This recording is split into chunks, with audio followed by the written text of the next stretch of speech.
look, ma'am. It's not a pretty sight. Mom! Dad! Help!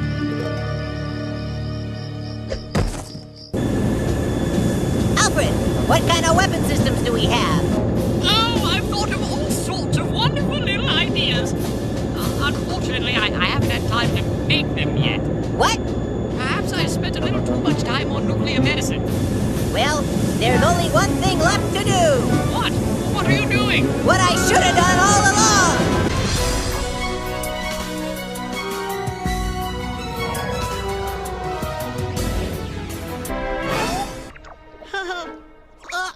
Oh?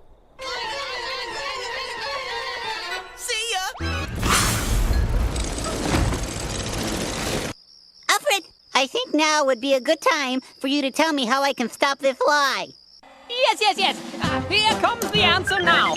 According to my calculations, you can do... Nothing! Nothing? Yes, nothing. Why didn't you tell me that before I jumped on his head? Well, my calculations were not yet finished.